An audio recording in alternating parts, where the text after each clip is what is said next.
Hey folks, Steve here with a monitor side chat for September 2021. We're recording this on the 25th, which is a couple days after the GMT monthly update was published, and I'm sure folks have had a chance to take a look at some of that. But we'll take a look over that today. We'll also go through a few other fun topics. Last month's video kind of had a bummer topic on the tail end of that video. I'll give you the heads up now. We won't be having any bummer conversations in this video. It should be all good stuff. So, like my usual monitor side chat videos, these are good for audio only for the most part. If you just want to listen while you're doing something else, working in your yard or doing something around the house.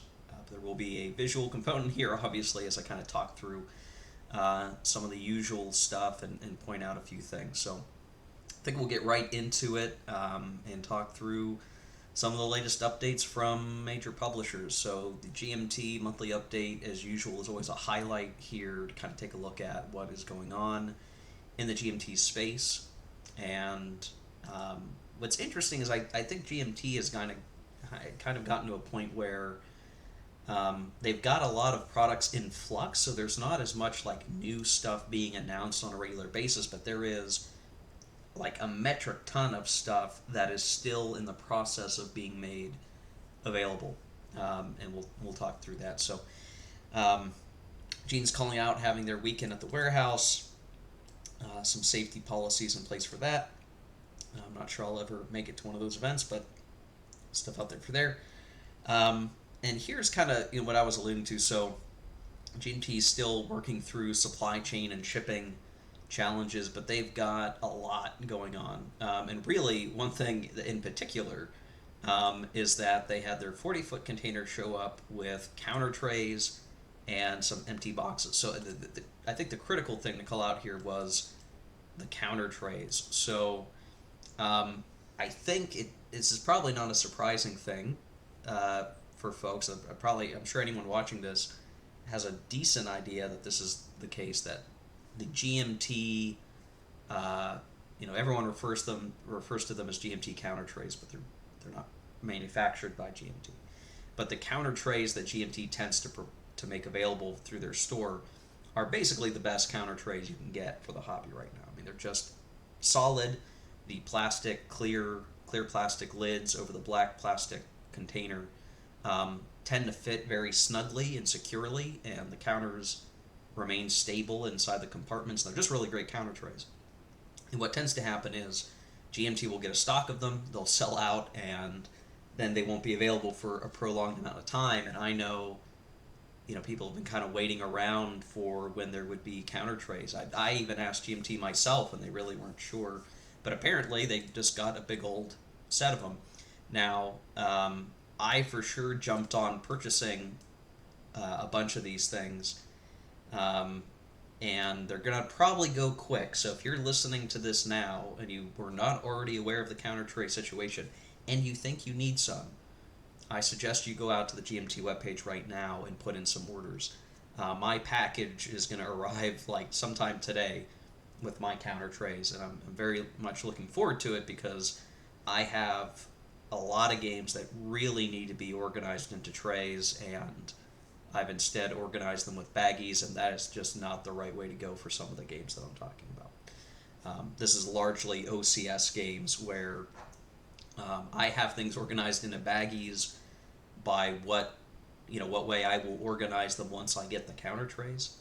But there you go. So I think it's like $20 USD for 10 counter trays, which is pretty reasonable, right? You're basically talking about $2 a tray.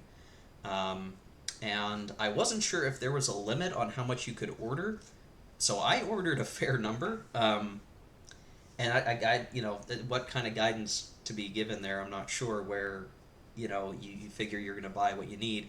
I probably purchased more than I'll need in the immediate short term, but I suspect I'm not going to have to worry about buying counter trays for a long time, and what I ordered is going to get me the benefit of being able to reorganize a lot of games that I already have, so I can get them into counter trays where they're really needed, and then some room for future games that I can organize in a counter trade. So it's sort of one of these, it's like feast and famine kind of situation where you want to get the counter trays, um, and if all of a sudden they're sold out, you're kind of hurting because they just are really useful, really valuable, to leverage. And in fact, I think with the abundance of counter trays that I did purchase, I might even go back and reorganize all of my World in Flames counters from my old solution that I did a video on a couple of years ago, to GMT counter trays, because a friend of mine who I play World in Flames with, he has his game that we play with organized in the GMT counter trays, and I've kind of started to find that to be just a little bit more useful than the method that I would use, and I'm sort of being won over to that idea. So for me, it was like, yes, I need to get a bunch of these things. What I hope doesn't happen, is that folks are buying these to scalp them later. I don't think folks really do that, but I know there are folks who purchase games that are low on print and like will look to resell them at a marked up price later, and I find that in poor taste. And similarly, if someone's squirreling away a bunch of counter trays to scalp them later, that's a bummer, man. Let people purchase what they need to purchase, and don't be too, I guess, greedy with the supply. I got a fair number, but I plan on using them. So fair warning. There you go, guys. Get the counter trays. Get them while you can. They may not last long. I'm not sure how what's their total volume that they have in stock, but you got to figure there's going to be some feasting on those. And then just moving on from that topic, looks like they've got more stuff shipping, and we'll look at that schedule here very shortly. And there's a lot more that's on the way, 8 to 10 games worth of stuff that will be leaving port to come into the U.S. at some point over the next several weeks. So we'll see how this looks when they talk about the production schedule, but they're giving some updates on Musket and Pike and Bayonets and Muskets. Actually, a series I am looking forward to digging deeper into, because this is sort of the equivalent great battles of history for this particular time period, Musket and Pike, and then the more late 1600s, early 1700s for bayonets and muskets, and all of these designed by Ben Hull and some folks like David Fox. But I know Ben Hull, he really likes the 30 Years' War time period, and so this is a reprint of some of the games that have already existed in that series for a while. And it sounds like, and this is really the good news to me, that they're working on getting the games back in stock via multi-packs. And those are really great. Those were great for the battles of the American Revolution and Men of Iron multi-packs, where you just got a lot of value out of combining smaller games in the series into one big cohesive package. I think the more that they do this, the better. I mean, I'll say that the dual pack being only 2 games for Musket and Pike is kind of a bummer. I wish they would have fit one more in the series in there, but they take what you can get, right? And then similarly, there's going to be a couple battles, Blenheim and near Vinden, coming in the first game that banish all their fears from bayonets and muskets, which I think will be interesting. Probably the closest thing I have to battles on this time period are Prussia's Glory, which are games, sort of battle-related games in this sort of same mode of play for the 7 Years' War. But that was done by, I'm sure I'd butcher his name if I tried to say it without looking at it, but a guy who's really into the 7 Years' War.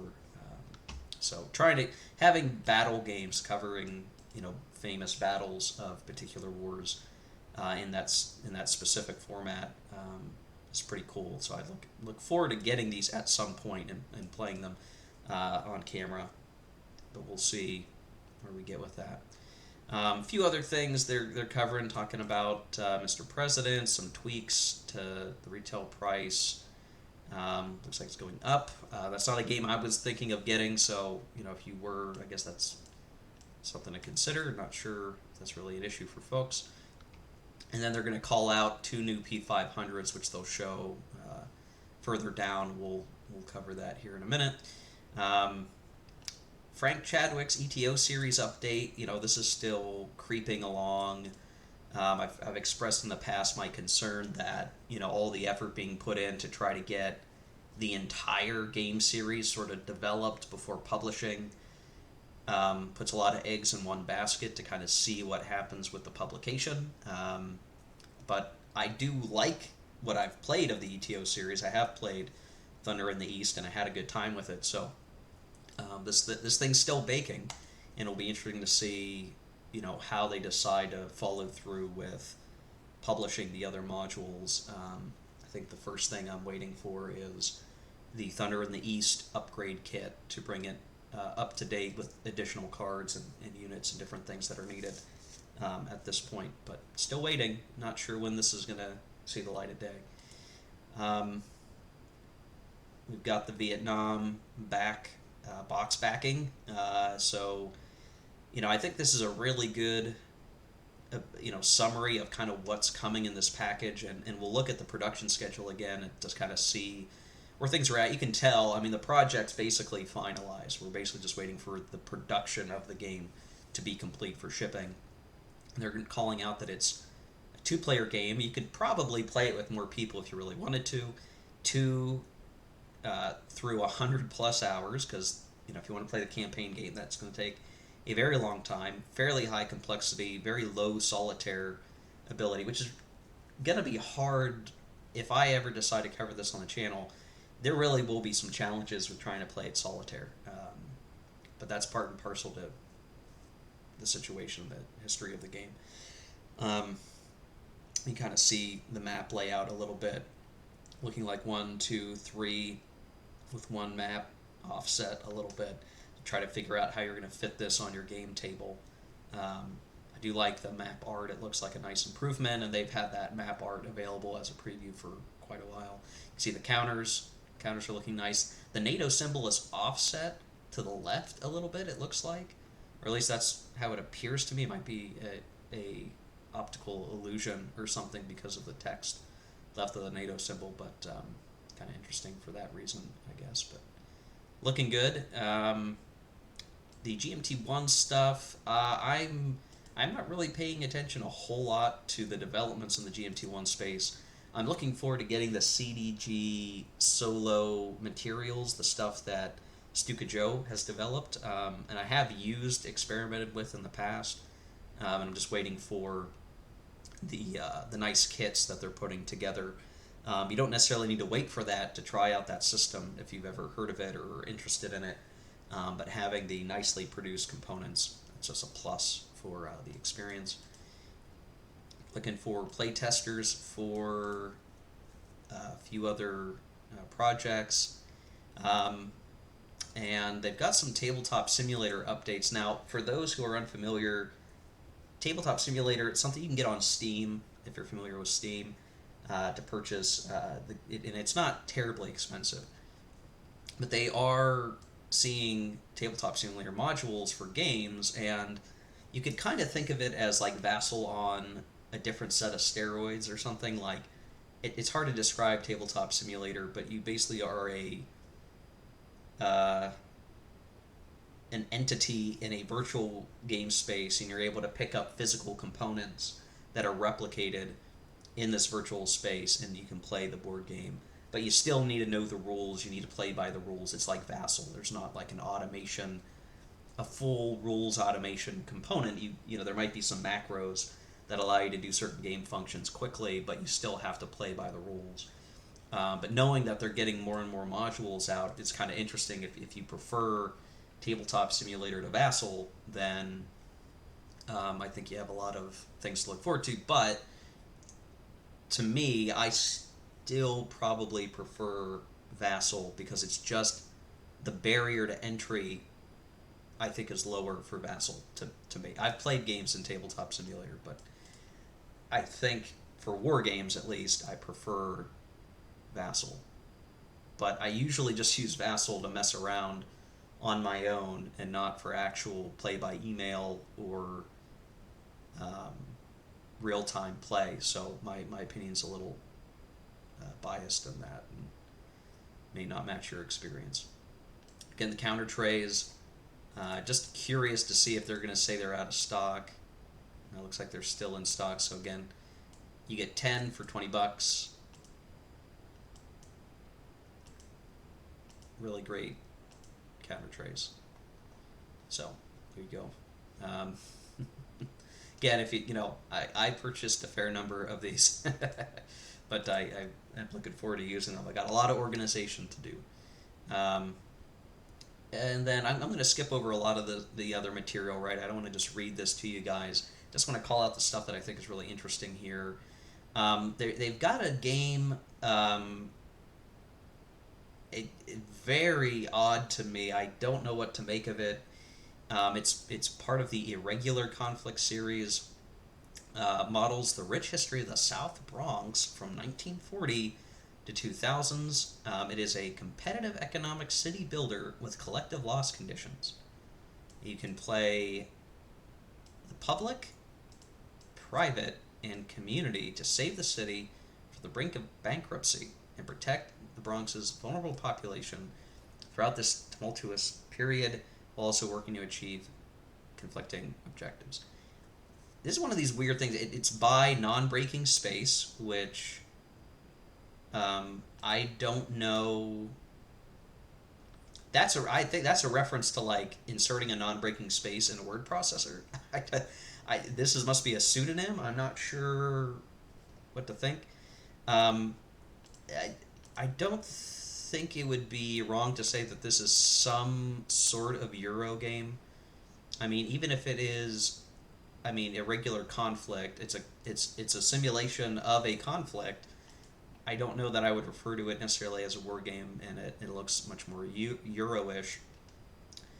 The subject matter is really interesting, though. I mean, I think this is a great example of like you can apply the same design ethos that people leverage for war games to simulate or to represent conflicts that are not just guys shooting guns at each other and going into a whole other perspective that's feasible. Now, it's like if you're splitting things up across public, which must mean like city of New York, and private, so private investment firms and real estate investors, and the community, which would mean local non-government, I guess, rich folk buying up land.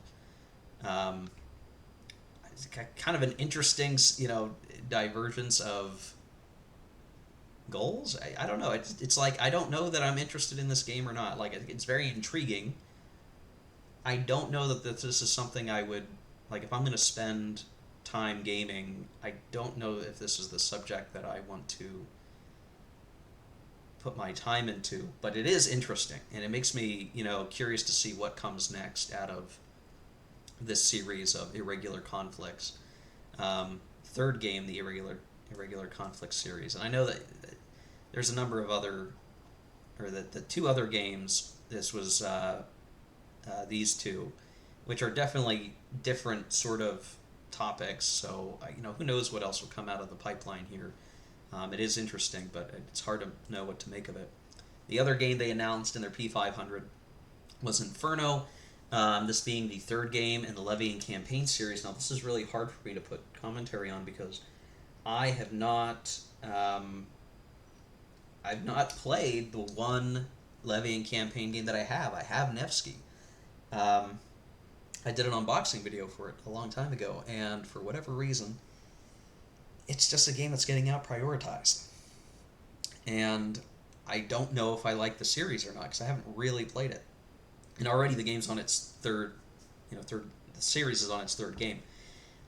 So, there's, Nevsky, and then the game on Spain, and now you've got this one in Tuscany. And they're all interesting, cool topics, especially, these sort of like 1100, 1200 AD games where you don't really get a lot of operational games during this time period. So I've always been in favor of the idea of the Levy and Campaign series being successful because it covers conflicts in a time period at a scale that really doesn't get much attention. I think there's just so much potential here. The fact that they're on a third game must mean the series is doing well. I have to say, I just have not had the time to dedicate to it to know, is this for me, or is it maybe the bean counting is too, for like the supply that you have to maintain and carry around with your army and all that stuff. I just don't know if it's for me yet, and not having played it, it's hard for me to tell, but something to take a look at. And if you like the time period, I mean, these might be the games for you. Now they're talking about more P500 games on the horizon, so an expansion content for coin series. This would lead me to believe they're saying expansion for an existing game. I don't know what game this would be for, if it's for an existing coin game, right? We're getting a coin expansion for Fire in the Lake. I would have to imagine we're not going to see an expansion for A Distant Plain unless Brian Train has decided to venture down that path. But based on his media postings, I would not think that to be the case, but I don't know. And I remember there was going to be an expansion for Cuba Libre, but that got canceled, I think. So if I'm looking at like what could this expansion content be, and we did get an expansion for Falling Sky, which was the Caesar coin game. It is kind of interesting. Like what could this be an expansion for? If it is an expansion to an existing game, so I'm curious what this could be, but who knows? An American Civil War period solitaire game. So it's interesting that it's ACW period, which would lead me to believe it's not necessarily a game about the American Civil War, but it is a game set in that period. So what could that be? It could be like a States of Siege game for the Confederacy, but I think a game like that may already exist, or maybe I'm misremembering. So I don't know. That's interesting. A game set in North Africa. That could be anything. That could be a Rommel, North Africa 41 to 42 game. That could be something about colonial Algeria. It could be many things. A new game from Rick Young. It could be anything. Game set in the Baltic, which is interesting. That really could be anything. So, interesting hints, but I don't think there's much to be able to count on. And I'm more interested to see some of the hints from previous months show up, like the Napoleonic Ted Racer game that was mentioned a few months ago. But we'll see, right? We only got 2 new P500s this month, and I think, again, that's just, to me, it's like that's as much as they can really say right now. They've got so much in the pipeline still coming to appreciate. So, they're talking about the Warehouse again, and then they've got some new games from Victus. I've not ever actually purchased any Victus games, so maybe I'm missing out on some great game experiences. I really don't know. If you guys have played some and think some are out of this world and have a recommendation, let me know, but I don't have much experience there.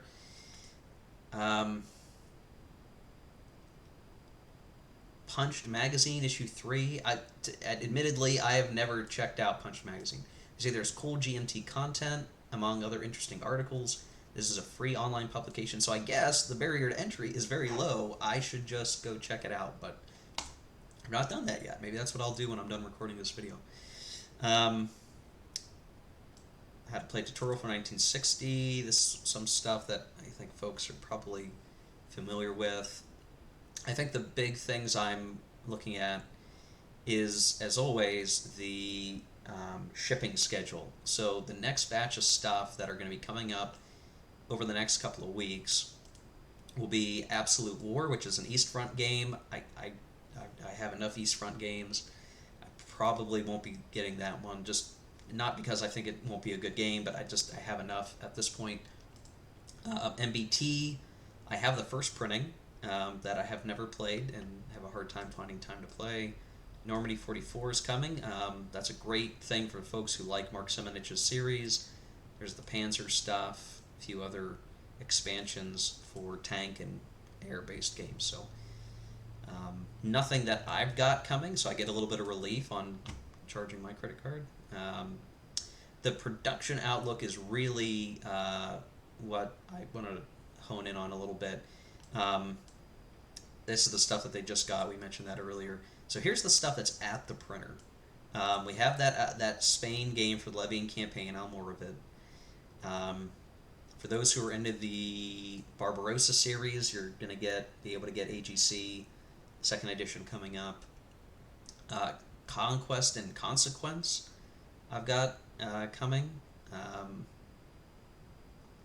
And this one, if we look at the notation here, entries listed in bold have moved into the print queue since last month. So the bold highlights change here. So Conquest and Consequence I am getting, and I am looking forward to, at least to some degree. I mean, I'm interested to see how successful it is at being able to try to simulate the Pacific theater of World War II in the weird way that Triumph and Tragedy tries for Europe and kind of fails but succeeds in its own weird way. So that's probably coming sooner than a lot of the other stuff that I'm interested in on this list, so looking forward to that. The big ones are really these are the big games that I'm most looking forward to getting from GMT, which is the Pacific War reprint is now at the printer.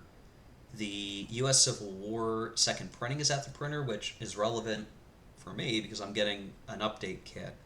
And I would really like to play this game again with the update kit and the new components, because I mentioned it before. I think I mentioned it last month. I have played U.S. Civil War. I think it's a fun game. It's a pretty good game at that, and so I'm looking forward to having some updated components, being able to rock that, and maybe do more of that game on camera, since I've really not up to this point. I've played it opposed with a friend of mine, so I have some experience with it. But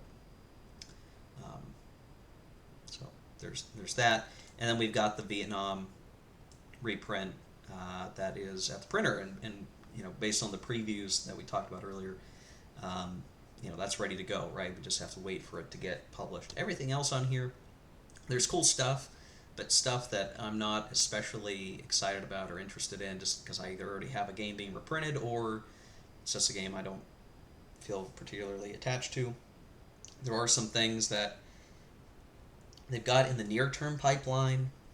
They're going to be going to the printer soon. That Fire in the Lake expansion, the Great Battles of Julius Caesar. Kind of nice to see that coming, and a bunch of other stuff to come. But when you look at this list, right? I mean, it is a huge amount of content, and I mean, it's just wild to think about. So if you're wondering what's taken so long, I mean, at some point there's going to be a breakthrough, and there's just going to be tons of games coming out of GMT's pipeline. And here's the box art. There you go. So this is the final box art front cover for Vietnam, which I don't know that it catches my eye a whole lot. I mean, I like the artwork here is dramatic and dynamic. Some of the other, I don't know, the color usage, I don't know, but the box doesn't matter. The game matters, and it's going to be nice to see. I've got the map listings here, some pictures for Banish the Snakes. Yeah, that game's coming out. The horror game they're doing, Plum Island Horror. So lots of good stuff. I mean, I made it sound like GMT's update wasn't that exciting, but I think there's some cool things to check in on. And again, knowing that there's a lot of cool stuff at the printers now that will be coming, very much looking forward to that stuff coming. Compass doesn't have as much to really talk about.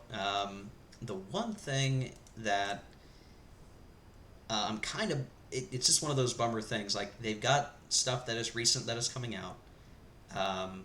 Paper Wars, issue 99, they've got a Rommel game, it looks like, coming. with that. The recent releases, they've added a lot of these naval naval games, which like GMT makes some of these too, and I've just never dipped into them at all. I don't know if they must be fun because a lot of people are into them. It seems like. Um, the main thing is like they've got some games that are very low on inventory, and that will not be reprinted. Not be reprinted. So, take a moment to kind of talk through this. I can't speak much to War in the Wind. I can't speak much to the War, though it seems like these were just recently reprinted. I'm not sure if I'm just not understanding the situation on the War. I don't have much interest in the War, but if this was something that was catching your eye, now would be the time. Red Star, White Eagle. I can't speak much to these. I have On to Paris, and I've never gotten it to the table yet, and I feel bad for that. But it is one that I really would like to play. It's nearly on my shelf of shame list.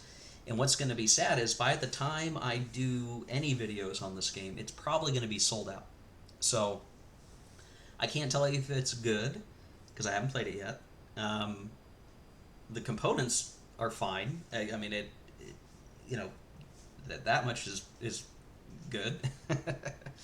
But once this gets sold out, then you're going to be looking at the secondary market. So I can't recommend it with any real information. But if you're looking for a Franco-Prussian War game that has some level of depth and a larger game, not a simple game, and its system is based on the old Civil War victory game Civil War system, if that intrigues you, now might be the time to get it. The Fall of the Third Reich is also low inventory. Now, we did a whole video series on this in review. I like the game. There's aspects of it that I don't like. I mean, I think it's a decent game. You can watch my review and get a better idea of it.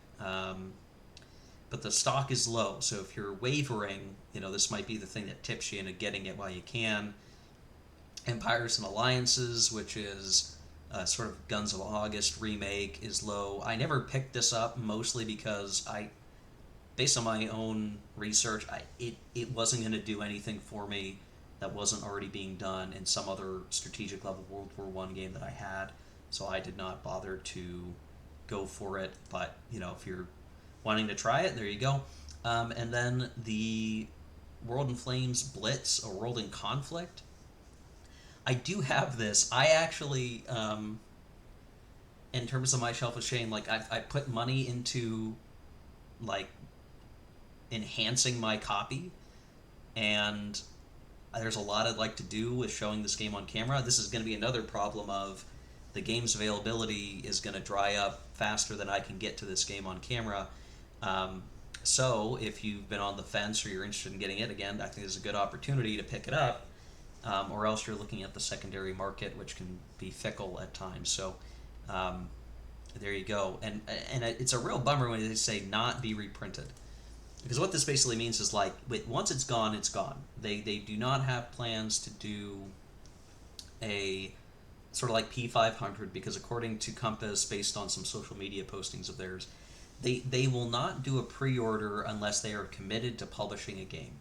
So when they say it's not going to be reprinted, unless something changes in the future where they work out a deal to do it again, don't expect these to come back in a future edition.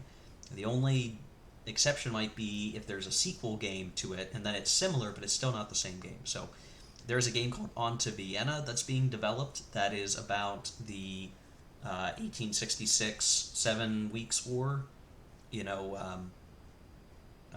Prussia versus Austria. It'll be similar to On to Paris, but it will not be the same game. Likewise, I think David Lelacheur, which I'm sure I'm butchering his last name, sorry Dave if you're listening to this, he's working on a sequel to Blitz. I don't know where that is. I haven't seen it announced. I know it's a project that has been in work for a while. It will in some ways supersede Blitz in certain ways, but it's not going to be the same game. It's going to have its own nuances and will be probably more complex than Blitz was. So it's like, this is its own thing that is worth maybe looking into, but we are going to be on finite resources. So to me, it's just a bummer to know that there's like right now no expectation these will ever be reprinted. Um, that is a bummer. I guess in the age of Vassal and Tabletop Simulator, maybe games going out of print doesn't matter as much, but um, it's just a bummer to think that you're going to have less a chance to experience these games, I should say. So keep this in mind. They published this a few days ago, so I don't know if any of these just immediately went out of stock, but the clock is ticking, so venture forward and buy what you will in the time you've got left for it. So I think that does it for the big publisher updates. Nothing too crazy. Still good stuff to come. So it is what it is for that. I want to talk quickly about some things coming on the channel. So firstly, and maybe I should have done this at the beginning of the video, and maybe I initially planned to, and I just got carried away with the GMT stuff. The games that are on my tables right now are Case Yellow 1940, a game from GMT by Ted Racer. I always consider it an unofficial member of the Dark series. I have the game set up. I have reviewed the rules. I'm pretty much ready to go and to start that series, but I have got a storm of real life stuff coming my way. And it's really going to mean that I'm not going to be able to record for a few weeks. I could try to start the series, but as soon as I start it, I'm going to have to take a break for a few weeks. And I don't like the idea of starting and then a huge drop-off for a long time. I'd rather have this storm of real-life stuff kind of get past us, have the storm pass, and then be able to in a more dedicated fashion, focus on the Case Yellow stuff. I don't think it's going to be a very long series. It is about the same complexity as the Dark Summer or the Dark Sands, and it's a 10-turn game, so in theory, it'd be probably a pretty quick playthrough series, but it's going to be a lot harder for me if I start, I play a few turns, and then I can't get back to the game for a few weeks. I'm going to forget stuff. I'm going to have to refresh my memory, and I don't want to get caught in the lurch on that. So I'm probably going to hold off on starting the Case Yellow series. I expect to be able to start that probably this time in October, I expect.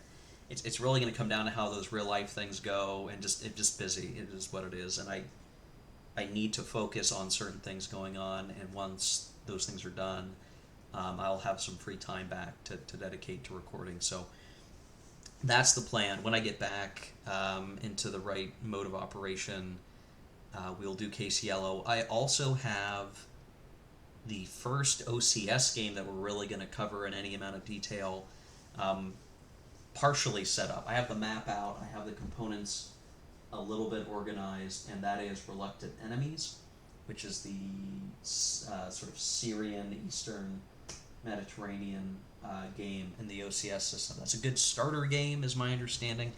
I've got some stuff planned that is a little bit different than the usual for that video coverage. I don't want to spoil the fun yet. I will sort of wait to cover that. I think OCS is just its own huge universe of complexity and rules, and I've done some prep work on the rules, but I've got a few things planned for that, and a lot more to cover with the OCS series in time, because I have acquired various games in the series, and I really would like to branch out beyond Reluctant Enemies when the time is right and we get through what we can get through. So those are the two things that are next in the queue, Case Yellow and Reluctant Enemies. There's other stuff I would like to also get to, but I can only think so far ahead at this point, just again due to real life stuff going on, though that's as far ahead as I can think as we go, and we'll see how that plan pans out.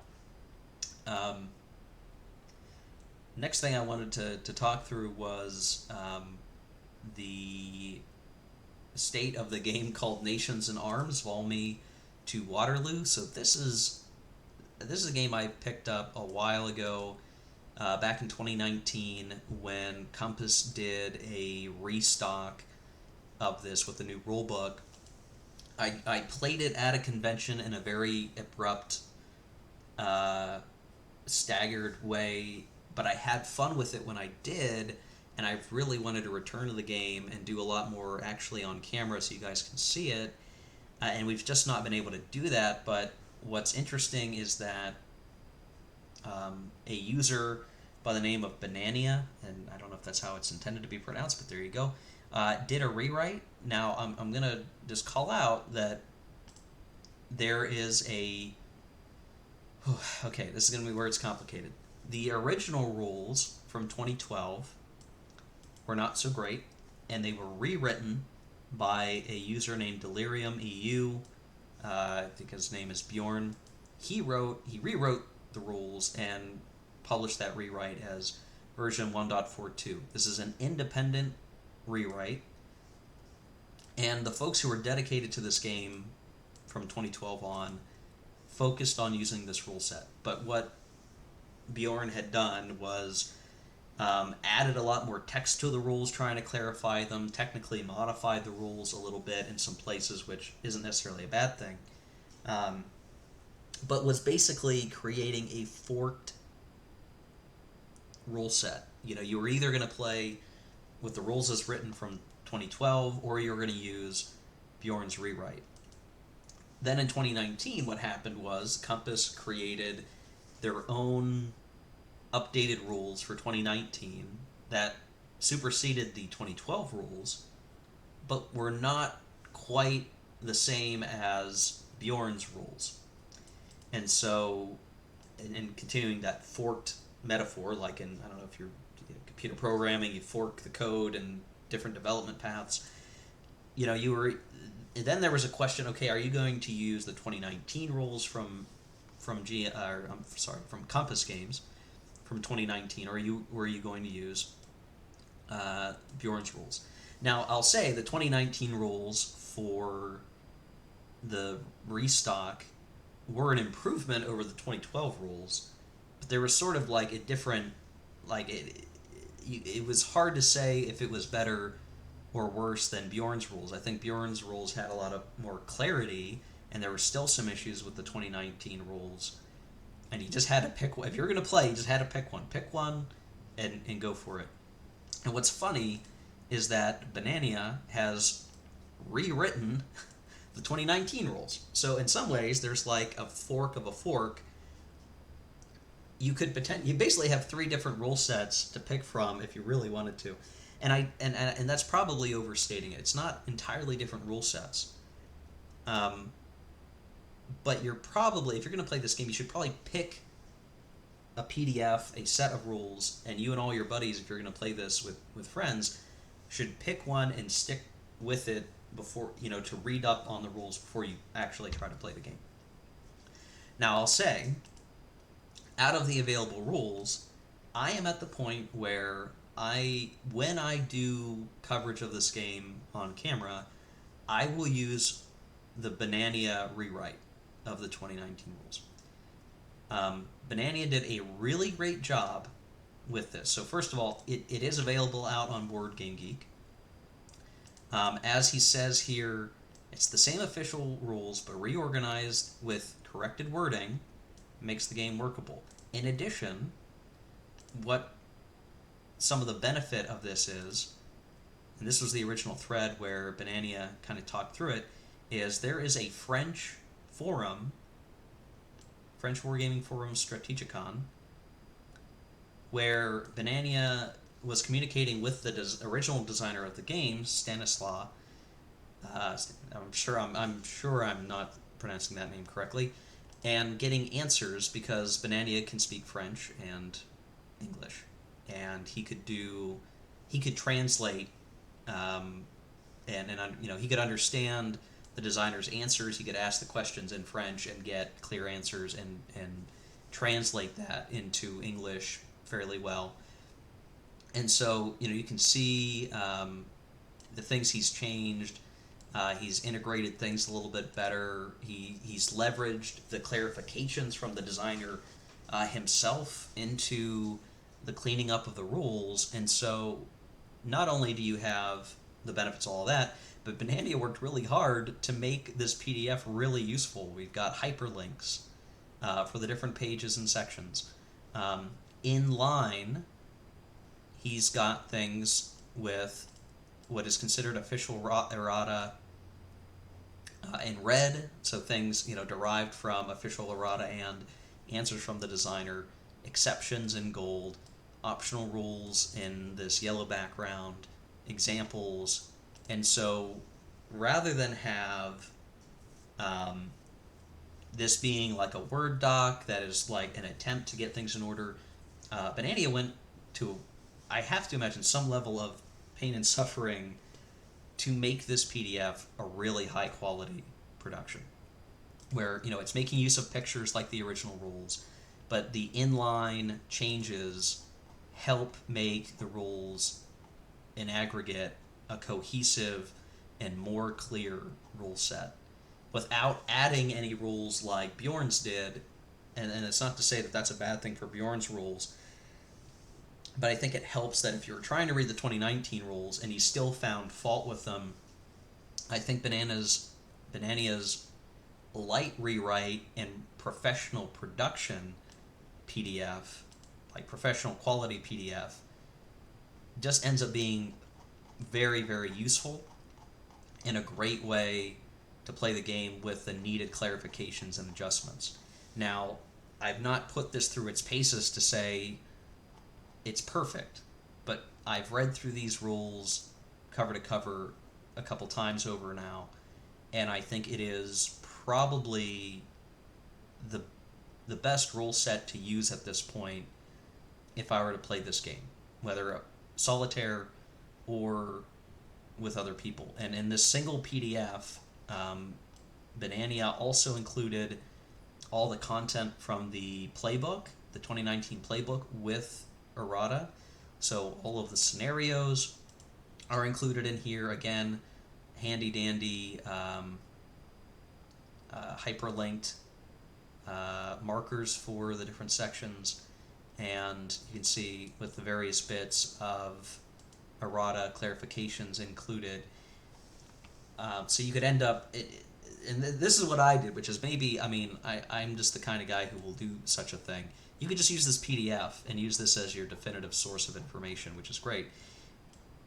I did take this to a UPS store, and I did get it professionally printed on decent quality paper, in color, spiral bound with a cover and back. It's a nice professional production copy of the rules, because I do think this is probably the best rule set to use at this point. It keeps the brevity of the produced rules, but with the needed clarifications. Not to say there's not more room for improvement, and maybe I wasted money getting this printed out when there could be some more refinements that NiA is going to make, but I feel pretty confident that this set of rules is going to be one of the better ones to use if you've got the game. Now, if you're really looking to play this game and you're not sure, my best recommendation would be take a look at these rules, take a look at Bjorn's rewritten rules, and pick one of the two. Because ultimately, Bjorn's rules are an improved version of the 2012 rules. NiA's is an improved version of the 2019 rules. And you might prefer one over the other. I think Bjorn's took a lot of time to capture like all these weird edge cases, but that balloons the size of the document and the amount of stuff you would print off. Where NiA really tried to keep everything to the spirit and brevity of the rules. And when I say brevity, gosh, it's still a big document. Don't get me wrong. But I think NiA did a really great job with the PDF to make it a professional production, and to me, this is the easier set of rules to just use going forward with people who want to learn to play the game. So I want to call this out just because I think this is a great example. This is like the hallmark of the hobby, where at times individuals take the effort and the time to take a game that is so close to being amazing, and they do the elbow grease, the hard work. You know, they put in the elbow grease, they do the hard work to get it to a place where it should be. And I know for some folks, me explaining this, you're like, Steve, well, you've had to go through so much work to have a workable rules for this game. Like, why don't you just play something else? I think that's a fair question. If you're one of those folks saying that, I can only say that having played Nations in Arms for the small amount that I did, I was very much enamored with the game. Like the game as I played it, I liked a lot. And so the key thing is, like, if I have to put a little bit more money and effort into refining that experience so that I can enjoy it better, I will do that based on what I played. I couldn't necessarily make that recommendation to everyone. And at some point, I would like to do a more nuanced comparison between Nations in Arms, the latest version of War and Peace, and GMT's Napoleonic Wars, because I think, for some reason, it feels like I've been on a hunt for the perfect Napoleonic Wars war game at the strategic level, and it's such a hard thing to be like, okay, this is the best one, right? Because I think if I were just to use those three as big examples, I'm sure that each has its pros and cons. I could even try to say what I think some of those are already, but that's really its own video that should be done. A video essay on those three games. And at some point, I think Napoleonic Wars from GMT is going to get reprinted, a third printing.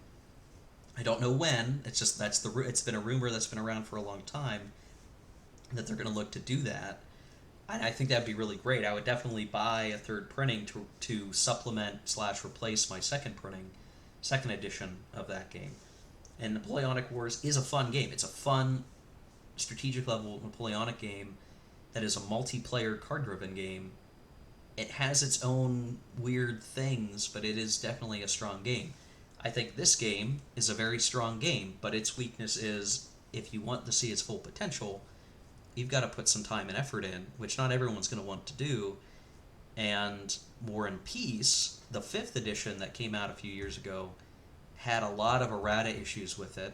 Those issues have, I believe, largely been resolved in the 6th edition, which I now have, but I've not played it. So it's sort of like my picture of this whole landscape is incomplete. I would really much like to be able to play some War and Peace soon and get a true picture of how it goes. I've looked at the rules for War and Peace, and it's sort of like I can project what the game is like. And at some point, we will do an in-depth video on these things, because I think each of those three games has pros and cons. And if you're trying to say, like, which is the best game, it's going to depend on what your tastes are and what do you think works best. And so, it'd be impossible to say, oh, I think Nations in Arms is better. I mean, it might be better for me, but I'm more willing to put money and effort on the table to improve a game if it's needed to see its true potential. But it's unfair to try to compare that true potential with other games that don't need that extra elbow grease. So it's just one of those weird things, like how do you talk to this? So in closing out that topic, just to say, there's another rules rewrite for Nations in Arms available. It is quite good. It is awesome, and I look forward to showing Nations in Arms in the future using these rules in particular, and seeing where things end up. And then the last topic I really had planned, I know we're getting close to an hour-long video already, and thanks for sticking in if you've made it this far. I know that my videos have been slower as of late getting out. It took some time to get through Pax Romana, and some of that, it's real-life stuff, but on certain days, I just lacked the willpower to come into the game room and uh, be, camera friendly and have my mind in the mode where I could speak on camera and be organized and everything, and have the energy to do it well. And so in some of the free time that I had, it was easier just to sit on the couch, hanging out with family or my wife in the evenings and play a game on the computer. Now, this is something that I don't really talk about on the channel very much. I play PC games. I play video games too. It just, depending on where I want to spend my free time. And of course, I play a lot of historical war games. And I'm sure there are a lot of folks who have watched my videos who are already aware of this stuff, and I don't need to tell you it, so maybe this isn't as valuable, and you can cut out the rest of watching the video. But I did want to point it out for folks who have not ever heard of it or never spent the time. I want to talk about games by a company called AGEOD, a developer called AGEOD. I'm on a Slytherin website. Slytherin is partnered with Matrix Games. They are a publisher of historical war games for PC. You can see the banner clicking through Panzer Corps II, Field of Glory, Gary Grigsby's War in the East. All these are interesting and fun games. But in particular, in the last few weeks, last month or so, when I haven't been recording Pax Romana, and I was interested in playing something historical, but I just wanted to do it with low commitment for anything, low commitment of energy, I would play a PC game. And I've had a lot of fun with some AGEOD games, and I just want to bring these up and make some recommendations. Now, I'll say I do not have any special relationship with Matrix or Slytherin. I just like to play some of their games, like a lot of war gamers who also play PC games. And maybe it's because it's becoming autumn, but for some reason, whenever it's autumn, I think about the American Revolution, and I don't know why that is. Maybe it's like I think of the Headless Horseman story and Halloween and Ichabod Crane, and that makes me think about colonial times, and that makes me think about the American Revolution. But a game that I was playing a good bit recently was Birth of America 2, Wars in America. It is a game that you can see the price is, it's actually lower than when I bought it. I think I bought it for like $30 or more, and it's down to $15. This game is not on Steam, unfortunately, though some of AGEOD's games are available on Steam. This one is not. It's just kind of too old for that at this point. But you can purchase it on Slytherin or Matrix Games. You can get access to the downloads and the patches and install that. And I'd say out of all of their AGEOD games, this one probably has the most bang for your buck, especially now that it's only $15. So it's Birth of America 2, Wars in America. This definitely supersedes Birth of America 1, so there's really no reason to get Birth of America 1, in my opinion. And I thought about showing game footage with screen recording, like record me playing the game, but that would just be kind of too much, I think. And it's one of these things, like I could do videos, I could do PC game footage, but it wouldn't really match the content of the rest of the channel, which is really dedicated to war games. So it's just, I'm in this sort of weird situation, like, would that be of interest to anyone? There are people who do PC game footage and probably do it better than I would already, so I'm not sure I'm adding much to the table.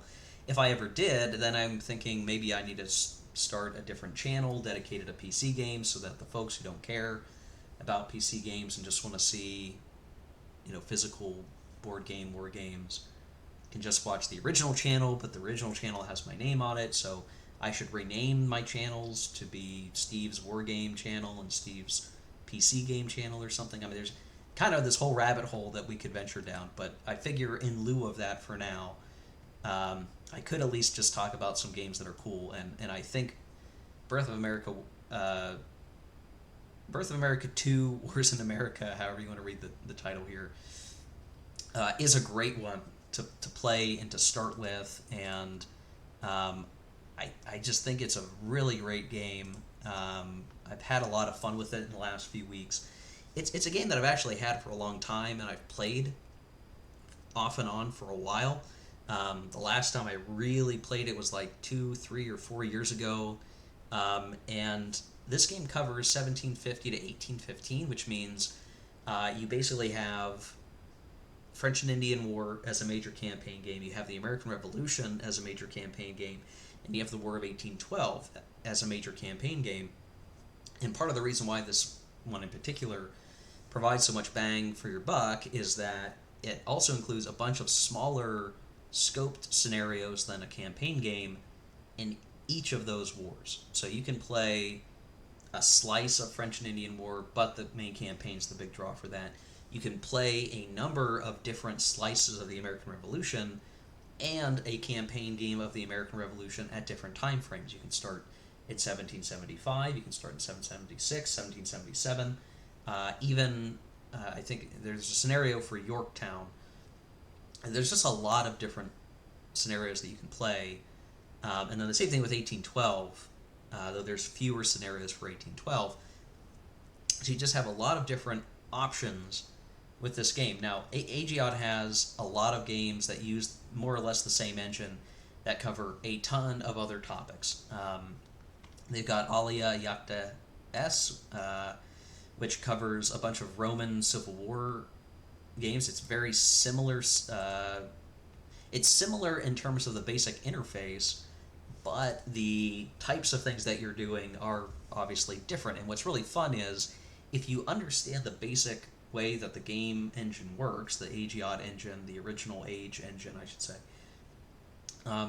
you can kind of switch between games like Ale Iacta S and Birth of America and kind of know what you're doing, but within each game there are nuances that you need to understand. So it's not a copy and paste system.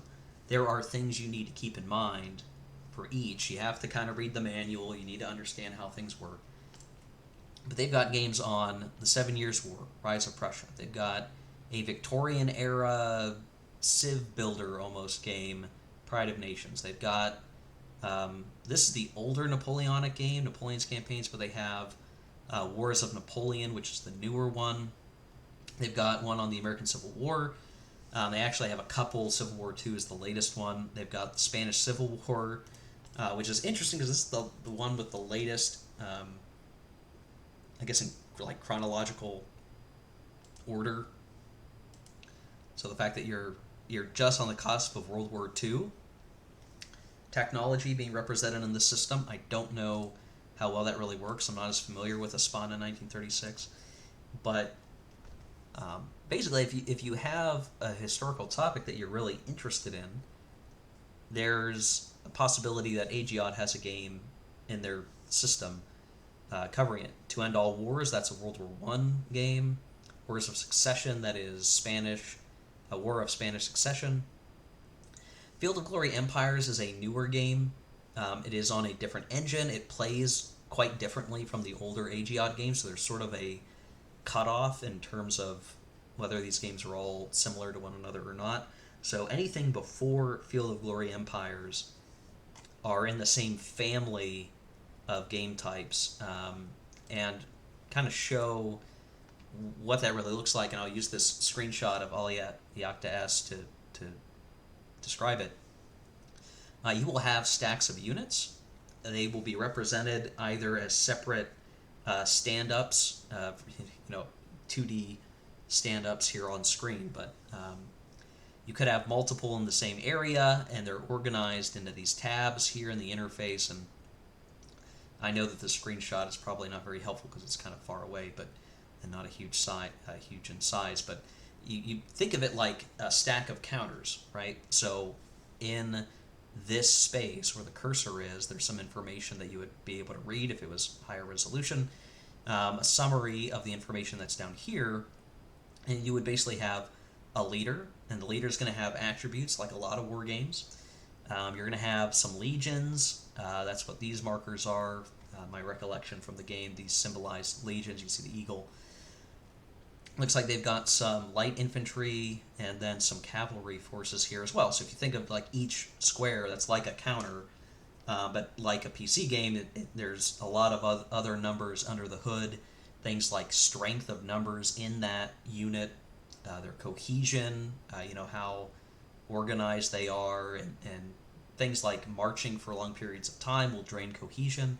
But you will drag your stacks through these area zones, giving them orders, and then once you've given all the orders you want to all of your forces on the game map, you hit the next turn button, and what the game engine will do is it will basically have a we go system. So you're giving orders to everything. The AI is, or if you're playing by email, your opponent will designate their orders. They will command units to go here, here, there, wherever within the year time frame, or the turn time frame, I should say. And then they're all executed together. So you could have armies that just kind of walk past each other, because this guy here maybe went here and here and here, but by the time he got there in 30 days, this stack went here, here, and here, and it's possible maybe they intercept each other, or they detected one another, and they do have a fight, but you don't know that until after the turn has been resolved. And so the game works really well, the game system and the games in general work really well, where if you're doing other stuff, or you're only half paying attention, and you're playing on your laptop or computer and you're doing other stuff, you can spend 5 to 10 minutes or more, if you're bleeding over every decision, set up all your orders, figure out what you want to do, hit the go button, let it churn, and you can come back and see the results of battles, and kind of see what the game situation is. And then you have a log of information that you end up reading through to kind of see what all really happened. And then you do it again. You set up your orders, and most of the games in the series are going to operate where you tell your leaders, you tell your stacks of units how you would like them to move and their rules of engagement, and that's governed by these things down here. And it sort of goes in an increasing order of aggressiveness, where green is passive, blue is defensive, orange is offensive, and then red is like all-out attack, offensive.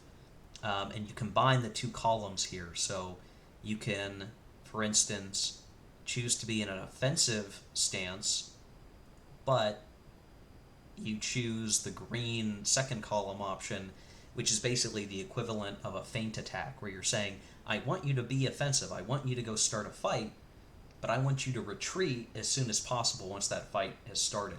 And what that does at the strategic level is it might slow down an army where they have a combat, they can't get very far, but that causes them to delay somewhere over here, where maybe you have a second stack, coming from behind and capturing the town. And even if your stack that was doing the feint attack is weaker than the opponent, because you're looking to retreat right away, and assuming there's no other variables that maybe stop you from getting away, maybe you take minimal losses and retreat back. And what's really great is that's kind of how you win the American Revolution as the Patriots. In that scenario, you are, with George Washington, he's really good at doing those types. He has leader abilities that help you do that sort of thing. And if you don't play properly, if you don't make use of the way the game system works, you might always lose the American Revolution and go, how on earth am I supposed to win? And over the last few weeks, and the reason why I'm saying this is that's what I did. I was playing through the game. I had won the French and Indian War as the British and the French. I played both sides, and I won as both sides. And I think this game system does a really good job of making the French and Indian War very interesting, and makes you think like the commanders should be thinking at that time. But I always had trouble with the American Revolution until I really, I sat down, I thought about why I wasn't winning, and I figured out, I really do need to manipulate how I want my armies acting beyond just go here and go here and go here during the next 30 days or whatever, but to actually think about, what do I need to do with the Continental Army? I need to keep them in the field. They can fight, but I don't want them to get engaged and worn down to nothingness. So it's just a really good system, I think. I just really have enjoyed my time with it. And over the last month, I was playing through the American Revolution campaign scenario and managed to do quite well, and I just had a lot of fun with it. And it was a really good substitute for setting up an American Revolution game, because while I was in the mood for American Revolution stuff, because it's fall and that's just where my brain goes, because of all the other games on my tables, I couldn't easily set up a complex American Revolution game like End of Empire, which is a game I have from Compass Games, that I quite like, and I wonder if they still have it in stock. I hope they do. Looks like maybe they do. I have this game, which has some nice complexity to it, at least to some degree, than maybe 1776, that allows you to play some of the similar types of wars as Birth of America does. But I didn't have the time or wherewithal to set up that. Even in Vassal, I didn't. And I really wasn't in the mood to play Washington's War, which is much more simple of a American Revolution simulation. Though I like it a lot, it's not what I was looking for. And this ended up fitting in as a nice substitute. It was, on my computer, I didn't have to set it up, and I was able to play it, slowly over time in evenings, and doing other stuff around the house. I could play a turn, execute it, come back later, see what happened, play some more, and I just had a lot of fun with it. So,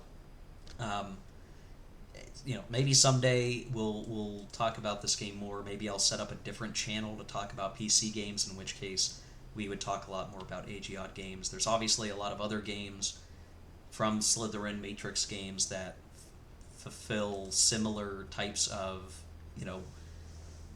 hex encounter war games in a digital format, but this AGEOD system lately has just been a really nice thing to be able to play low intensity over time. And like I said, there's just a lot of different games that are worth looking into. Really, I would say, if you were going to look at this, just know that if you're looking at the store, and I'm going to the AGEOD forums really quick just to point this out, they have older games that have been superseded. So Birth of America, superseded by Birth of America 2, American Civil War, superseded by Civil War 2. Then there's a Napoleon's Campaigns game that's superseded by Wars of Napoleon. So if you were looking into these games, just keep in mind some of them are newer. They are the preferred game than the older one for the most part. I say for the most part because I'm sure there's someone out there saying, no, the original is better for these reasons, but I don't know that I put much weight in that. So the most recent game in the older age engine, English Civil War, Wars of Succession, they've got a 30 Years War game, Wars of Napoleon, the World War I game to end all war, Civil War II, Espana 36, 1936, so on, so on. There's even one for the Russian Civil War called Revolution Under Siege, which is rather interesting, and I've not quite figured out the nuances of that game. A lot of these are available on Steam, not all of them. English Civil War is not on Steam. Wars of Succession is. 30 Years War, I think, is now. For whatever reason, they never got English Civil War on Steam. Espana 1936 is not on Steam. And then Birth of America 2 is not, but I think the rest are. So however you choose to check them out, I really do recommend it, especially Birth of America 2. $15 is really good quality for the amount of scenarios this game comes with. Compared to the others especially, it is the most bang for your buck. Some of these, like Wars of Napoleon, there are a few scenarios, but not as many as I would have liked. Same thing with, I don't know. We're talking on the scale of, like, maybe, if you're lucky, maybe there's like 8 scenarios. 8 or less in most of the newer games. Sometimes as few as 3 or 4. At most, maybe 8. But for whatever reason, Birth of America has like 30 or something. Like there's a lot. There's like 30 different scenarios, again, ranging from the big campaign ones to smaller ones, so you can take a smaller bite and only play maybe a 25 turn scenario that just covers Saratoga or something, or you can play the 107 turn or 130 turn campaign games. and get a much longer experience out of it. But you just have so many more options, and they're all compelling. They're all really entertaining for $15. I mean, that to me that's just a really good deal. I mean, it's hard to pass on that, in my opinion. So again, I don't have any special relationship with the publishers or the designers or anything like that. I just had such a good time with this in the past month, that I thought I'd call it out to you guys watching. If you've not played these games, maybe give them a look. If you're having trouble getting stuff onto the table for wargaming and you've got some PC gaming time, definitely a worthwhile look. Yeah. So there you go, guys. Video's getting quite long at this point. That's all I wanted to cover for this monitor side chat for today in September. We'll be looking to do another one in October probably, which may mean that we're going to have 2 back-to-back monitor side chat videos, which has not happened before, but that may end up be the way things go unless I get the KCLO series started before I do the October monitor side chat. So we'll see what happens. We'll see where things end up with real-life busyness. If I can escape some of that stuff, maybe I'll be able to do some videos. But again, I do not expect to be able to until the October time frame, mid to late October. I'm expecting to be able to have some free time again. So that's life for you. But yeah, all right, guys. Well, take care until I talk to you again. Let me know what you think down in the comment section below. I appreciate folks that are keeping in touch and commenting on the videos. Let me know what stuff you got going on in your space, anything related to this. If you played the AGEOD series before, do you have any favorites? Do you like any in particular that I've not mentioned here? I would love to hear folks are experienced with these. Maybe you can give me some tips on Revolution Under Siege, because I have had a hard time with that one. Probably has to do with the railroad system that I am not super smart on. For some reason, the technology of the 1700s just works better for my navigation of the game map and where to order armies and all of that stuff. But willing to branch out and check out more stuff. So thanks for watching, guys. We'll catch you soon. Take care.